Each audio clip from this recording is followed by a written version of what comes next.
Bueno, pues empezamos la grabación de la tercera de las sesiones de la Basílica de Santa María de Alicante, de este curso que ha promovido la sede universitaria Ciudad de Alicante y el aula de arte de esta misma sede. Y bueno, pues haciendo un poco de recapitulación, la primera semana nos ocupábamos de la historia de la construcción durante el siglo XIII hasta el siglo XX. La segunda semana, que fue la semana pasada, nos ocupamos de la Edad Media, de esas primeras noticias que arrancan en el siglo XIII. Bueno, anteriormente habría la mezquita y que, bueno, pues yo prácticamente terminé en 1500, es decir, no hice una Edad Media, digamos, al uso, sino que la alargué un poquitín. Hoy nos vamos a ocupar, en la tercera de nuestras sesiones, nos ocuparemos del Renacimiento. Eh, pero no solamente vamos a hablar del Renacimiento, sino que vamos a empezar a hablar del Barroco, vamos a hablar del siglo XVII. No me voy a meter en, digamos, en todos, bueno, pues los... Perdonad que tengo que ir admitiendo, no me voy a meter, bueno, pues con las reformas barrocas que se hacen en el siglo XVIII, que eso sí que quedará para la semana que viene. Entonces, bueno, pues hoy vamos a hablar del Renacimiento. Bien, mirad, este es el edificio actual de la Basílica de Santa María. Este es el trazado. Aquí veis todas las estancias que hoy en día tiene la Basílica de Santa María. Nosotros, es decir, el edificio, la semana pasada lo dejamos en este perímetro, es decir, su nave con las capillas que la acompañan en su recorrido, la cabecera poligonal, es decir, pentagonal, con 5 lados, con sus contrafuertes al exterior.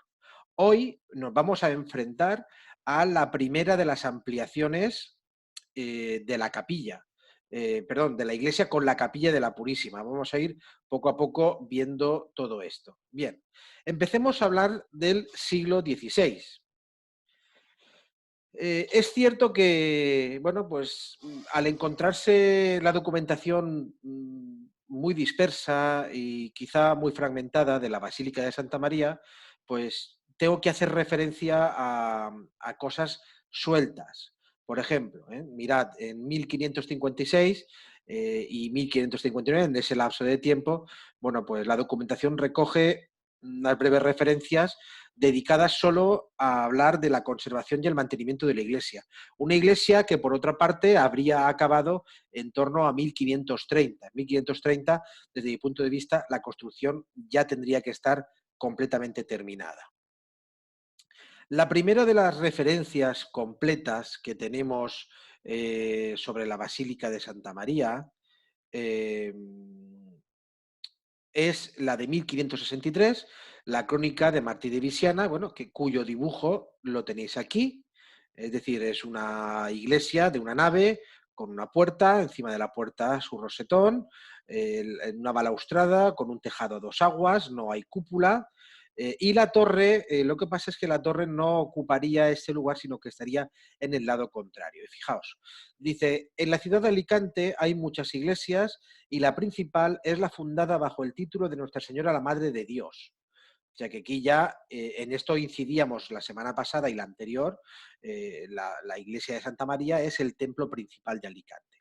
Es templo hermoso y grande, tienen una hermosa y grande sacristía con muchos ornamentos de brocados, sedas y vasos y piezas de plata para el servicio de la iglesia. También hay una pila de bautizar hecha de mármol de tantos labores delicada que es habida por la mejor y más hermosa pieza del reino para el efecto que sirve. Creo que Martí de Visiana no se quedaba corto al hablar de la pila bautismal. Pero antes de hablar de la pila bautismal, vamos a hablar de las sucesivas ampliaciones que se hacen durante el Renacimiento. Esta fotografía que veis aquí proyectada es la puerta de acceso a la antesacristía y no es una puerta sin más, sino que su apariencia, su configuración, nos está revelando muchas cosas. En primer lugar, que el Renacimiento ha llegado a la Basílica de Santa María, ha llegado a la iglesia de Santa María. y ha llegado a la iglesia de Santa María de la mano de alguien, de un tracista, cuyo nombre desconocemos, de un tracista muy culto, muy culto. Y la elevada cultura de su tracista está puesta de manifiesto por las similitudes que se observan entre esta portada y cosas tan interesantes como, mirad, por ejemplo, la disposición de estos sillares en torno al ingreso, es decir, en torno al vano. Están dispuestos los sillares en la parte superior de manera oblicua y luego en los flancos de manera recta, como exactamente ocurre en la portada esta de Santa María.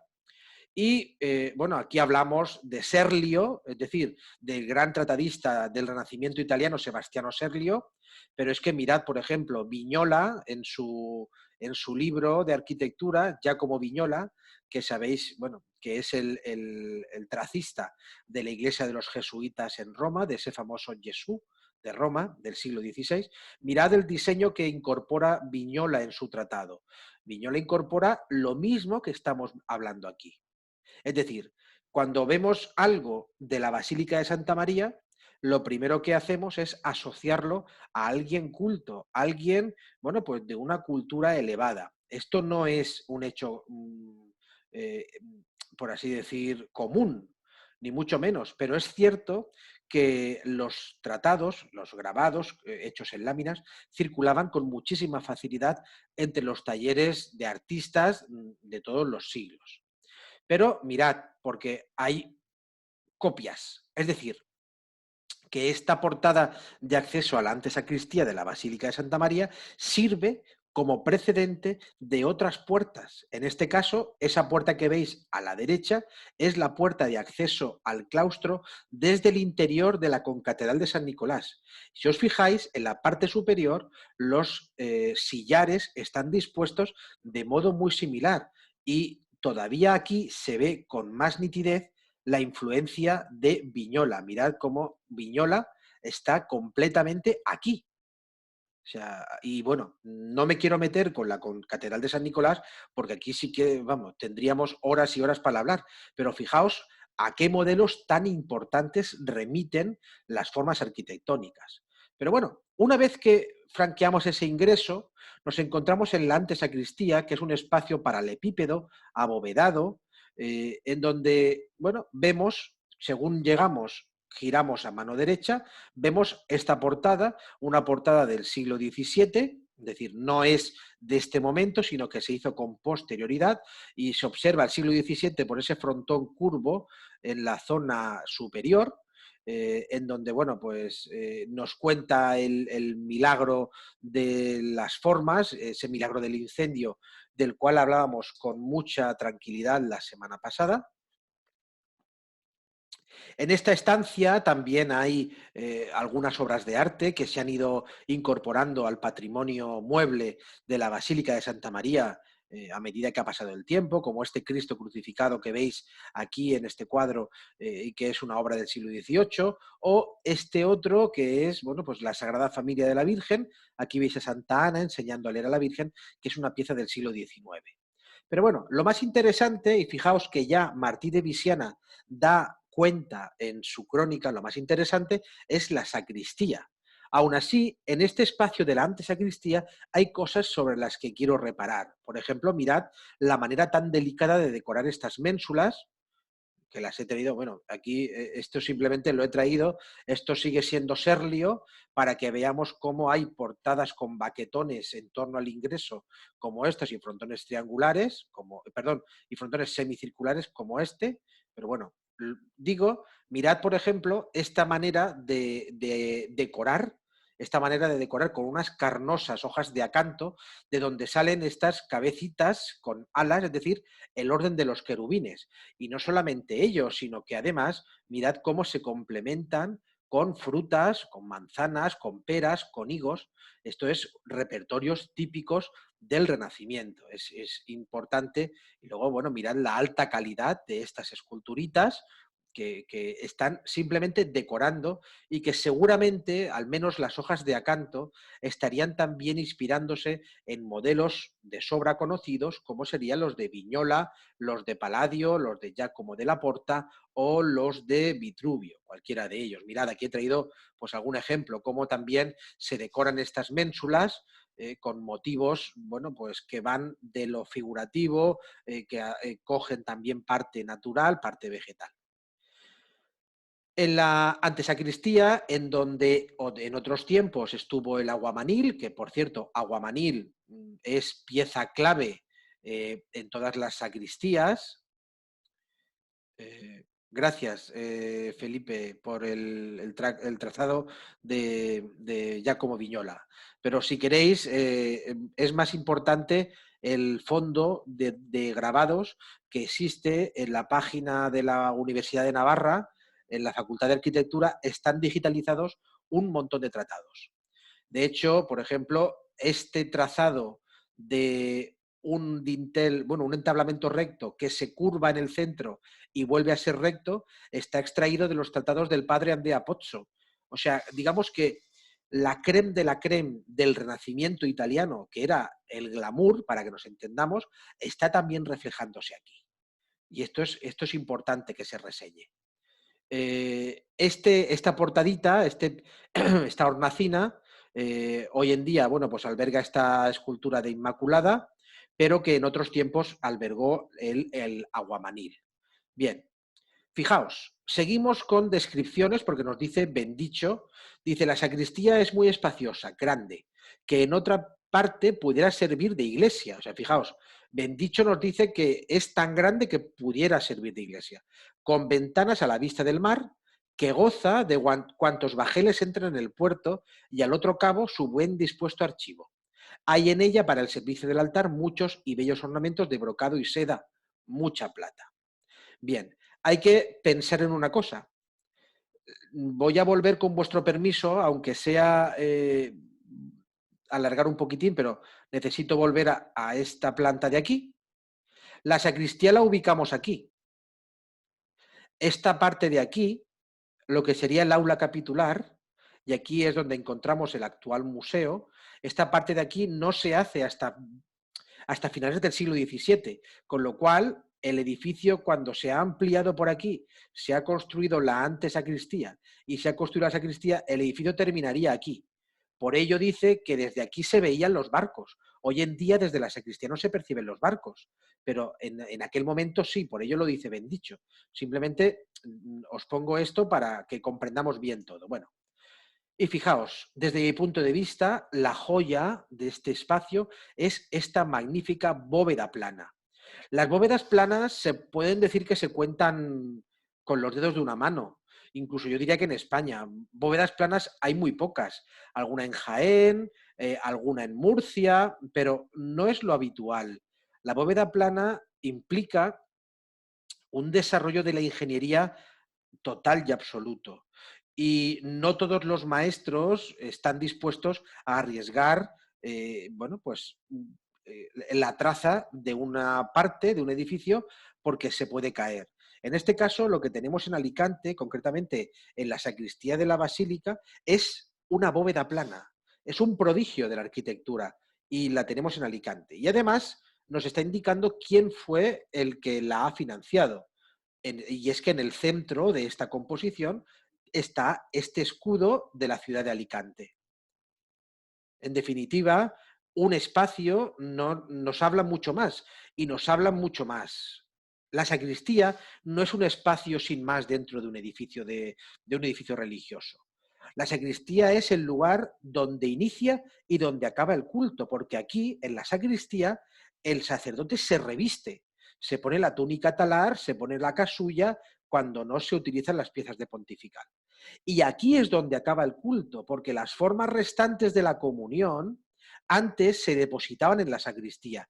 De ahí su nombre. Sacristía es espacio sagrado.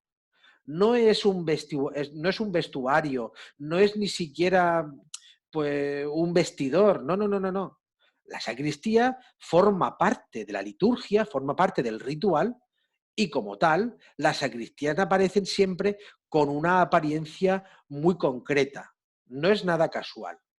Pero es que si seguimos interpretando la imagen que vemos, aparte del perfecto corte de la piedra, y esto nos habla de unos maestros canteros exquisitamente formados, vemos cómo en torno al paño principal está desarrollándose una orla, una corona de laurel. Lo que ocurre es que la corona no es circular, sino que es cuadrada, una corona de hojas de laurel. ¿Y esto qué significa? El triunfo. ¿Y el triunfo en qué lo vamos a qué lo vamos a extrapolar? Es el triunfo de la Iglesia. No hay que olvidar que en estos años centrales del siglo XVI, que es el momento en el que se hace esta sacristía, en estos años centrales del siglo XVI, a ver, bueno, Felipe ha compartido en el chat, tenéis todo lo que hay por ahí de Viñola para vuestro interés. En el siglo XVI es el momento de la contrarreforma. Y la contrarreforma es el momento de la Iglesia victoriosa, de la Iglesia triunfante. Por ello, no nos va a extrañar que a partir de este momento encontremos en arquitectura, por ejemplo, portadas que se asemejan a arcos de triunfo romanos, porque es el momento de la Iglesia triunfante, de la Iglesia invicta. Y eso, algo de ese repertorio, también se observa aquí, en esta bóveda plana de la sacristía. Mirad, he traído algunas otras fotografías. Bueno, pues este es el frontal. Claro, las sacristías normalmente se hacen para tener estas cajoneras. En el caso de la sacristía de Santa María, tiene una cajonera con un escaparate del siglo XVIII, estupendamente conservados, con unos tiradores de época isabelina, de origen inglés. Aquí veis otra fotografía donde se aprecia mejor la bóveda plana con el escudo. O sea que digamos que esta es una sacristía verdaderamente particular. Y bueno, mirad, por ejemplo, claro, la sacristía en ese siglo XVII, hasta que se hace esta parte que veis aquí, la sacristía acabaría aquí acabaría el edificio, y esta ventana efectivamente daría al mar y se verían los bajeles como efectivamente indica Bendicho en su crónica. Bien, Bendicho, al igual que había dicho Martí de Visiana, dice: la pila es de mármol con tantas labores y esculturas que es tenida por la mayor que hay en el reino. Y efectivamente, mirad la pila bautismal. La pila bautismal que es compleja, de historia compleja, y explico por qué. Bueno, pues está clarísimo que es una obra italiana. Clarísimo, por la manera de concebir la pieza, por la manera bueno, por su decoración, por su programa, es una pieza italiana. Además está perfectamente documentada, la documentó Hernán de Guardiola cuando aportó el nombre de quien lo había hecho, que era Juan de Lugano. Los Lugano, escultores genoveses del siglo XVI, tienen temporalmente taller en Alicante y bueno, fijaos si son importantes, que son los que se encargan del sepulcro de Cardenal Tavera para la Catedral de Toledo. O sea, los Lugano no son cualquier tipo de artistas, sino que son artistas verdaderamente trascendentales. Pero esta pila plantea interrogantes. Por ejemplo, ¿cómo es posible que la zona del pie sea de tan finísima labor? Mirad con estos delfines que hay por aquí, estos niños en donde se puede palpar la adiposidad, es que se ve debajo de esa finísima capa, parece que se ve la grasa de estos cuerpos rechonchos, de estos angelitos. Es decir, ¿cómo puede ser que se hiciera esto y luego se hicieran estos relieves? Podéis decirme, los relieves están desgastados por el paso del tiempo y no os lo voy a discutir, pero ¿en qué cabeza cabe que la misma persona que ha hecho esto haga esto? No lo creo, yo no estoy de acuerdo, ni mucho menos. Yo lo que observo es que hay dos manos diferentes. Esto, y creo que las fotos hablan por sí solas, de una calidad extrema, total, y esto. Aún así os digo, esta imagen que veis forma parte de hecho es este relieve en concreto.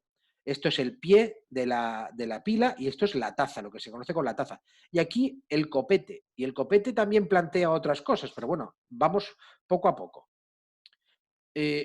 Mirad, es que hasta se labran las delicadas plumas de las alas de estos querubines, mirad cómo hay pelícanos, cómo hay figuras marinas, con qué postura tan graciosa, levantando así esta pierna, generando un contraposto, mirad aquí esta curva que se genera. Son esculturas clásicas totalmente, esculturas clásicas pero del siglo XVI.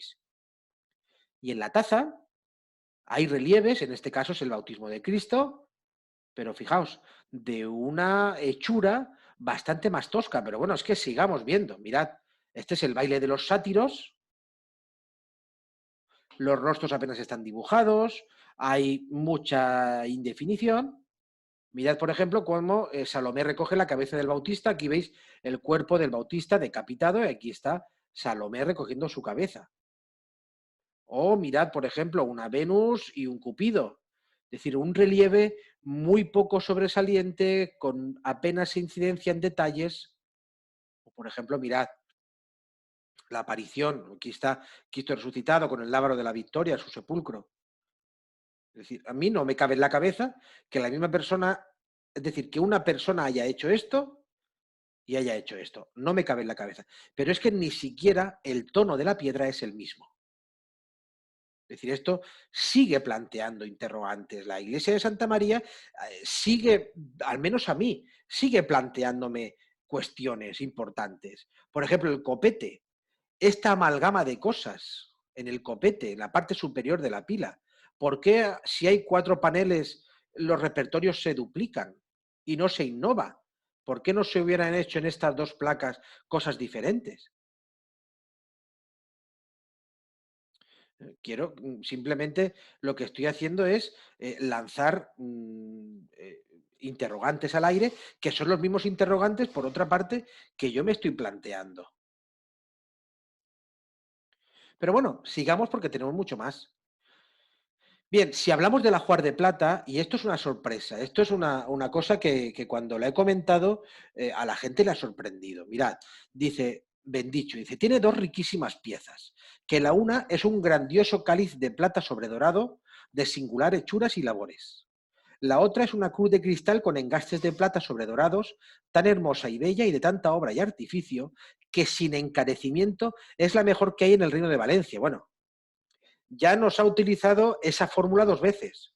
Para hablarnos de la pila, nos dice que es la mejor. Y el linum crucis, la cruz de cristal es un linum crucis. Desgraciadamente, del linum crucis ni noticia. Me gustaría deciros, pero ni noticia. Lo que sí que creo que tengo noticia es de ese cáliz de plata sobredorado de singular hechuras y labores, que aquí lo tenéis. Es un cáliz del siglo XVI, estupendo, estupendo. Lo di a conocer en la revista Pasión del año pasado, cuando publiqué un texto sobre la Basílica de Santa María. Y es un cáliz hecho por un platero llamado Juan de la Peña. Mirad, veis aquí que hay una I y encima una O. Esto es Johannes, D-L-E-A-P-E-Ñ-A, Juan de la Peña, Johannes de la Peña. ¿Y de dónde será este señor? Pues fijaos, de el Burgo de Osma. Y podéis preguntaros, ¿y qué hace un cáliz del Burgo de Osma en Alicante? Pues seguramente obedezca a una donación o a una compra, porque era muy habitual en siglos pasados que bueno, que había una figura mercantil o comercial llamada los corredores de la plata. Los corredores de la plata eran, pues, comerciales o comerciantes que iban de pueblo en pueblo ofreciendo la plata que se había labrado en su lugar de origen. Y aquí en la Basílica de Santa María tenemos este cáliz que es espléndido, es una obra del Renacimiento y no peco cuando digo que es espléndido, es decir, es una de las mejores obras del Renacimiento que he visto en la provincia de Alicante.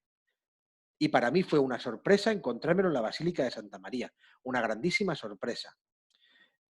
Tuve que desmontarlo, os podéis imaginar que la marca del punzón de platero está escondido y tuve que desmontarlo, entonces en la unión entre el cuello y la sobrecopa, pues estaba aquí esta marca. Y bueno, pues para mí fue una gran sorpresa, una gran alegría. Y bueno, vamos a ver qué propone, porque fijaos, porque Bendicho dice que es un grandioso cáliz de plata sobredorado de singular hechuras y labores. Con total seguridad creo que se está refiriendo a esto. Mirad, en el pie se incorporan motivos de los que se denominan improperios o arma Christi. ¿Y esto qué es? Os preguntaréis. Bueno, pues los improperios o arma Christi no es más que la representación abstracta, la representación simbólica, abreviada, resumida de la pasión de Cristo. Por lo que, sin lugar a dudas, este cáliz fue empleado en las ceremonias de Jueves Santo. Seguramente en esa misa denominada Incoena Domini, la misa de la Cena del Señor, se utilizaría este cáliz por el repertorio iconográfico que propone en su base. Y os lo enseño. Mirad, entre estos espejos y estas labores que se denominan en plata labor de cuero recortado o rollwork, en estos espejos hay una escalera y una columna. La columna es la columna de la flagelación. La escalera es la que se utiliza para bajar el cuerpo de Cristo de la cruz. Sigamos, en otro espejo, la corona de espinas y los tres clavos. Aparte de ello, como veis, en estas guirnaldas, bueno, pues frutas, uvas, mirad, pues hay manzanas, hay higos, hay naranjas, hay peras. Las tenazas y el martillo, o sea, el principio y el fin de la crucifixión, porque el martillo lo utilizamos para clavar los clavos y las tenazas para desenclavar. Más frutas, mirad, por ejemplo, una granada. Y, bueno, pues una última representación de un Cristo escultórico superpuesto a una representación de la Jerusalén celestial. Es decir, de esa imagen que tiene el Apocalipsis, San Juan en su Apocalipsis, en donde dice que la Jerusalén celestial estaba compuesta de torreones circulares, de murallas, etcétera, etcétera. En el nudo hay las mismas representaciones con cabecitas de ángeles que están entrometidas, y en la sobrecopa, bueno, pues lo mismo repertorio. O sea, fijaos, aquí veis con mucho detalle esto que incluso podría ser una alcachofa, o sea, que estamos hablando de frutas, de verduras, de hortalizas de la zona. Bien, pero sigamos, porque hay muchas más cosas y quiero hablaros de muchas más cosas y se me va el tiempo. En 1586, como estáis leyendo ahí, se constituye la Cofradía de la Purísima y se constituye, el Papa Sixto V la constituye en Alicante, pero la asigna a la Basílica de Santa María. ¿Por qué? Pues porque ya en esta iglesia ya había una capilla. Y fijaos cómo dice Bendicho. Dice, tiene esta iglesia una capilla dedicada a la Purísima Concepción de María Santísima, a la parte del mediodía, fuera del cuerpo de la iglesia, con dos ventanas hacia el mar, y a la parte de la iglesia dos muy bien labradas rejas de hierro y entalladas de oro que la hace muy hermosa. Está fundada en ella la Cofradía de la Santísima Concepción. Y si habíamos visto un renacimiento pulcro, pleno, exquisito, en la sacristía, aquí no lo es menos. Desde mi punto de vista, esta bóveda, este tramo de bóveda que veis aquí, representa una obra sin par en el renacimiento de la provincia de Alicante.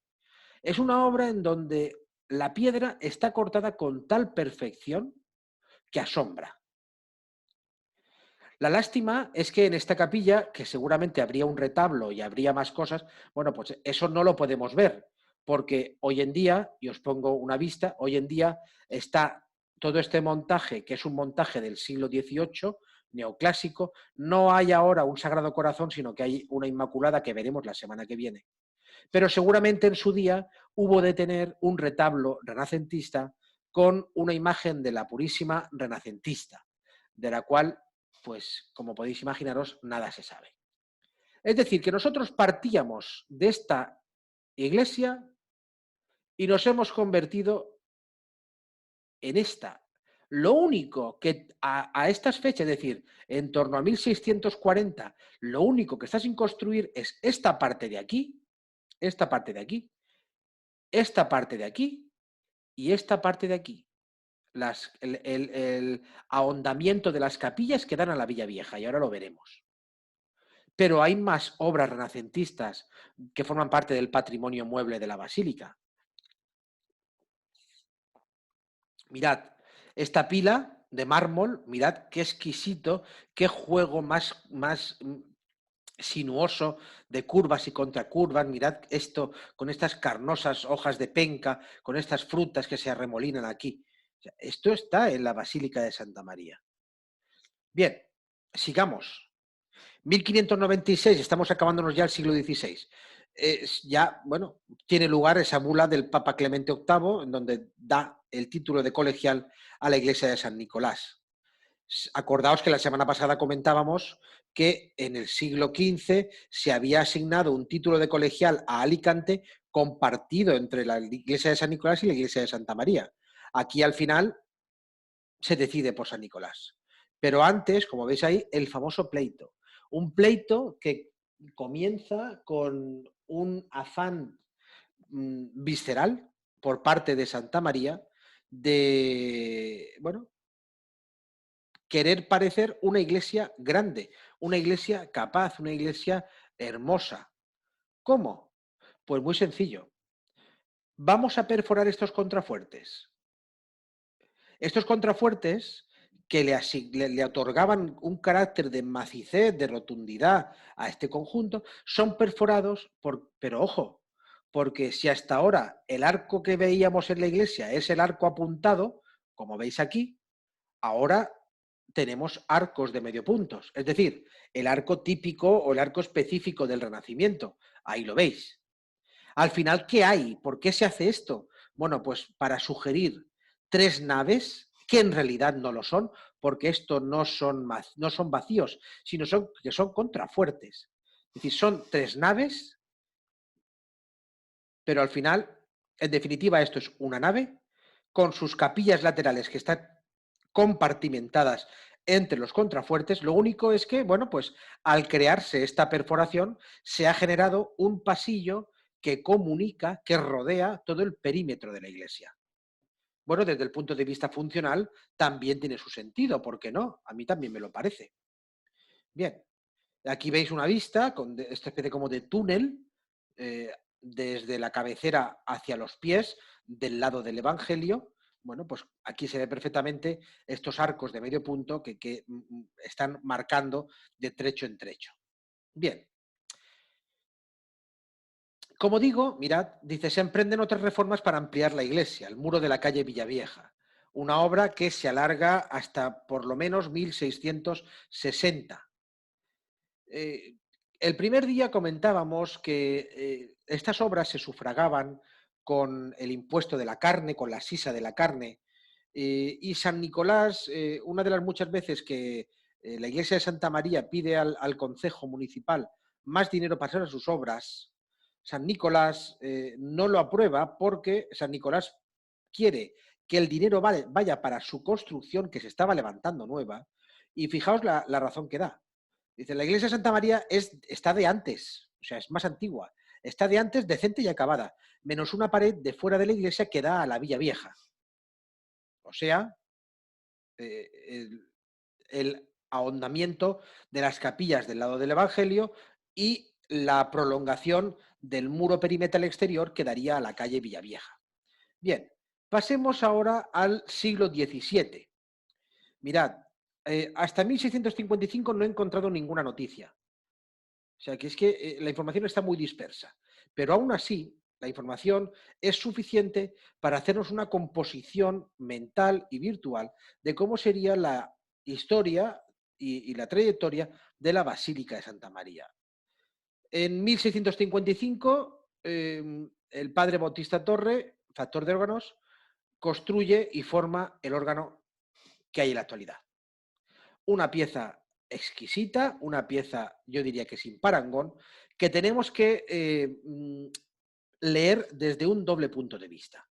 Por un lado, lo que llamamos la caja del órgano, o sea, la estructura de madera que podría ser considerada casi como un retablo. De hecho, muchos historiadores convienen en decir que los retablos, perdón, que los órganos son retablos sonoros. Fijaos qué poético, un retablo sonoro. Tenemos que distinguir, por un lado, la caja del órgano, que es una caja del siglo XVII, como estamos viendo, y por otro lado, el instrumento. Esta tubería que veis aquí, que no es la original del siglo XVII, sino que es de Matías Salanova del siglo XVIII y, bueno, pues cuyo detalle veremos la semana próxima. Veremos la clase del barroco y el clasicismo. ¿Qué tenemos aquí? Pues es realmente un retablo con 5 calles. Mirad qué gracioso el remate este de las volutas, con los pináculos, con estos flameros, con estos pináculos también aquí. O sea, son pináculos rematados con bolas que son los repertorios típicos del Escorial. Aquí he traído un detalle para que veamos con mayor nitidez, bueno, pues el colorido, mirad estos cipreses, el colorido de los relieves que están aplicándose directamente sobre la caja del órgano. Es una pieza bellísima, bellísima. Y mirad, la tubería, como os decía, la tubería forma parte del instrumento que se hace en el siglo XVI. Aquí veis otra imagen de esos remates para mayor detalle. Bien, entonces, fijaos, poco tiempo después dice, queda por terminar, según dice la documentación, dice, la pared de la iglesia que baixa de la Vila Bella, on se han de fer les capelles para posar los retaules i allargar la capella de la Immaculada Concepció de Nostra Senyora dels Àngels i fer la navada i arc i reixa a on està l'altar del gloriós Sant Blai i posar reixes a les finestres que cauen a la placeta de Remiro i a la capella per a la comunió i una paret de cal i cantó al descobert que está a les espalses de la sacristía. Mirad, lo que falta por hacer es todo esto de aquí y todo esto de aquí. Porque esta parte de aquí, perdón, esta parte de aquí ya se está emprendiendo en estos momentos. Y bueno, a finales del siglo XVII, como veremos, se va a construir este pequeño huerto con una fuente que todavía existe. Bien.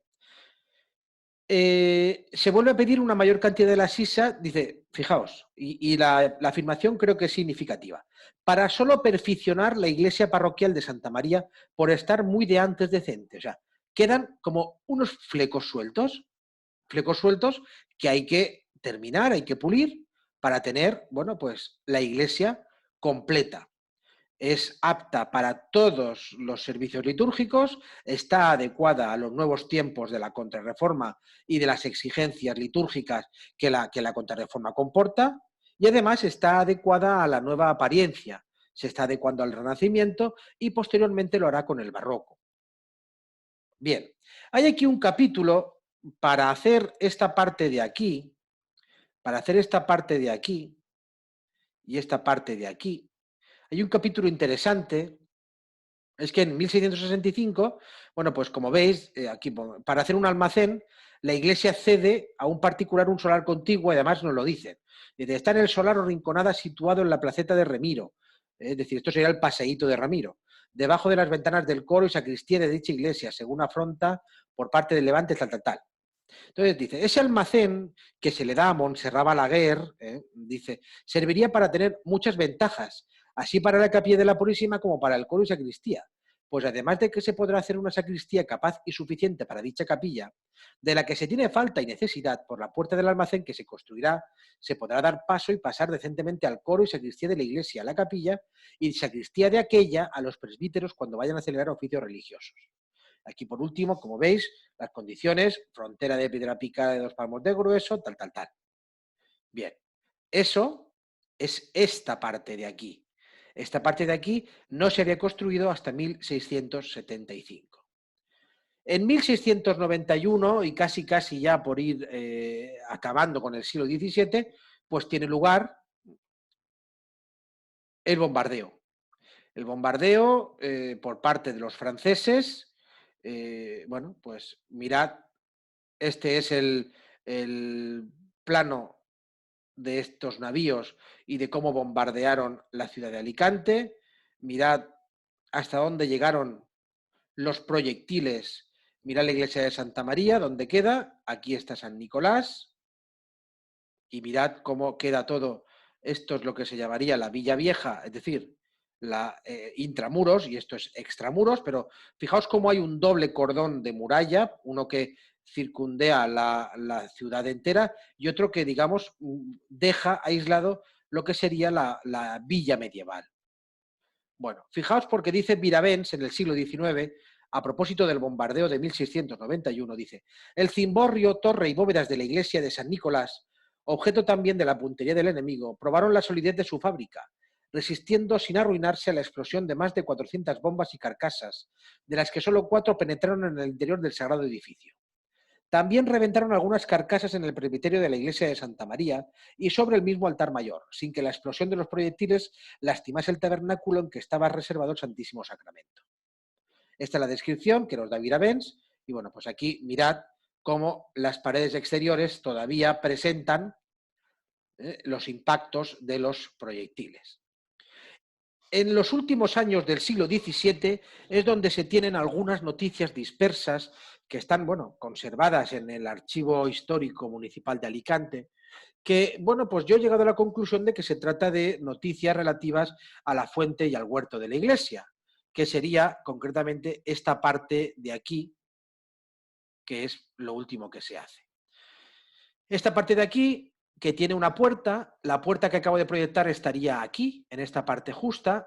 Esta parte es una puerta clásica dentro de ese primer barroco desornamentado, en donde, bueno, pues se observa interesantes capiteles, aquí con un juego también de entrantes y salientes, muy típico del barroco, el anagrama mariano, el Ave María coronada. ¿Y qué ocurre con el amueblamiento? Porque nosotros ya tenemos un edificio bien construido, bien montado. Y esto es como cuando uno tiene una casa. Primero se levantan las paredes y después, una vez que se levantan las paredes, se ponen los muebles. Bueno, pues se da la circunstancia de que el amueblamiento o parte del amueblamiento que ha llegado hasta la actualidad corresponde a estos años del último tercio del siglo XVII. En concreto, por ejemplo, quiero señalaros 2 retablos que son del siglo XVII y que son 2 retablos espléndidos. Uno es el retablo de Santa Cita, en cuyo ático se dispone, mirad, es decir, esta parte de aquí es un recuerdo del milagro de las formas, de ese incendio de 1484, y por otra parte, este retablo de San José, que si no supiéramos quién es este señor, porque nuestra cultura no nos llega para ello, porque la identificación de las iconografías no es algo que hoy en día, bueno, pues esté muy extendido, sí que hay determinadas cosas en este retablo que nos indican quién es ese santo. Y no hace falta irnos demasiado lejos. Mirad, si en la hornacina tenemos este señor con un banco y encima un niño, pues desde luego tiene que tratarse de un carpintero. Pero es que mirad, en estos remates, en estos pinjantes que veis aquí, está un compás y una escuadra. O sea, útiles de carpintero. Pero sigamos mirando hacia arriba, porque esta parte de aquí, este remate, que incluye una tabla, la tabla, bueno, pues es una tabla del siglo XIX seguramente, pero fijaos qué interesante estos estípites, es decir, estos soportes con forma humana, pero que por abajo se continúan con forma así como vegetal. Todo esto nos está hablando de ese mismo santo, de San José. El santo que vemos aquí es un santo, la peana es la peana original del siglo XVII, pero el santo es de la posguerra, es un santo de los años 40, seguramente de algún escultor valenciano hasta ahora no identificado. Y si hablamos de objetos de platería, bueno, pues quiero hacer constar la existencia de 4, número de 4, 4 candeleros de plata del siglo XVII. Identificamos que son del siglo XVII, además de por estos registros ornamentales que se observan en la base, por este nudo, por el nudo ovoide que se llama, que es el utilizado en la plata durante el siglo XVII. Bien, yo termino esta tercera sesión dedicándosela, bueno, pues al que fuera amigo de muchos de nosotros, lamentablemente fallecido, pues muy joven, nuestro amigo Josep Fuster Ortuño. Se lo dedico a su memoria y bueno, pues sé que bueno, en la primera sesión participó, en la segunda ya no porque su salud no se lo permitía y esta semana nos enteramos de su prematuro fallecimiento. O sea que, bueno, pues esta tercera sesión va dedicada a su memoria porque era un gran entusiasta de las tradiciones alicantinas, del patrimonio, era, bueno, pues un apasionado de todo lo que tuviera que ver con Alicante, con su historia, con sus edificios monumentales, y es por ello por lo que he querido dedicarle esta tercera sesión. Os doy las gracias nuevamente por vuestra asistencia. Ahora, si os parece, bueno, pues voy a cancelar la grabación. Aquí terminamos esta sesión, pero como viene siendo habitual, vamos a abrir un turno por si queréis hacer alguna pregunta o hacer alguna observación sobre lo que hemos tratado. Nos queda el grueso, nos queda el siglo XVIII, que es el gran siglo. Lo que pasa es que parece que esto de gran siglo lo he utilizado ya, es como cuando se dice, es el siglo de oro o es la edad de oro. Eso parece que se utiliza tan recurrentemente que al final pierde valor. Bueno, yo diría que los siglos grandes para Santa María lo han sido todos, pero hay uno que destaca y es el siglo XVIII. ¿Por qué? Pues porque es el que posibilita la apariencia que hoy vemos y es por ello por lo que parece que goza de una especial valoración. Así es que, bueno, pues con vuestro permiso voy a parar de grabar.